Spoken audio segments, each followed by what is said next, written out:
Another update ni Champing na nagsisip-sip na naman kay tao. Akala mo talaga siya lang ang nag-iisang posa. Narito na naman nga siya sa may bintana at naghuhuli na naman ang langaw na nakapasok. Diyan ang madalas na tambayan ni Champing, pasilip-silip lang dyan sa bintana at kapag na-boring na yan ay matutulog na yan. Mahusay pumili si Champing ng tutulugan. Kung hindi sa kama, sa sopa, samantalang yung mga kasamahan niya ay nasa sahig na tutulog. Sa mga oras na ito ay maghahating gabi na kaya naman natutulog sila at mamaya yan sila magbabakbakan kapag oras na ng tulog ni tao. Napakahuhusay. Dalan pa rin panay pa rin ang sagupaan nila ng kanyang Uncle Casper. Eto nga at binantay na naman siya nito galing sa pagtai. Ganyan siya katakot lagi kapag nakikita niya ang barako. Kung alin talaga ang may sapin doon siya humihiga. Pero bago yan ay nagmarites muna siya dyan sa bintana. Nagpasilip-silip at nung laboring siya ay nahiga na lang si Champing. Wala kang kalaban na yon, Champing. Bagong ligaw nga siya kahapon kaya presko na naman si Champing. At ngayong araw walang pagtutuos na naganap sa kanila ng kanyang Uncle Casper. Dahil iba ang trip ni Casper, gusto niyang lumabas at kasagsagan ng init. Kaya wala siya sa bisyo makipagbugbugan ngayon. Kaya naman nakaligtas si Champing. At dahil nabobored siya, ay pinagpasyal ko sila ng kanyang Uncle Casper dito sa tuktok. Nagpagulong-gulong siya dyan sa simento at tuwang-tuwa naman si Champing at nakalabas.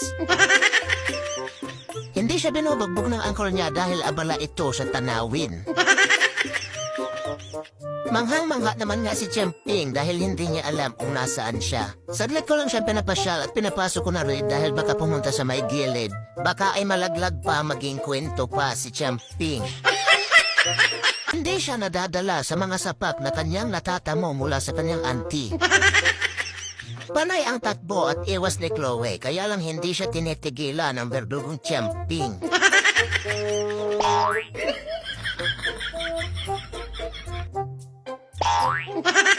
Nagtatandalaglag na silang dalawa, wala pa rin tigil sa bakbakan. Paano naman kasi ito si Champing, hindi mo mawari kung ano ang gusto niyang mangyari. Sa puntong ito, hindi makapag-rescue ang barako dahil nandun siya sa tore na mamahinga. Pagod na ang barako sa pagdidisiplina. Hindi nagpapatalo ang manigalig na Chloe, ngunit hindi niya alam kung paano niya matitinag si Champing. Marahil magaan lang ang mga kamao ni Chloe kaya hindi niya ito na itutumba. Walang araw na walang sagupaan pero hindi sila nagkatasakitan, madalas nagkakapikunan. Pero walang kapayapaan sa berdugong Champing. Dahil madalas niyang binobogbog ang kanyang mga kasamahan.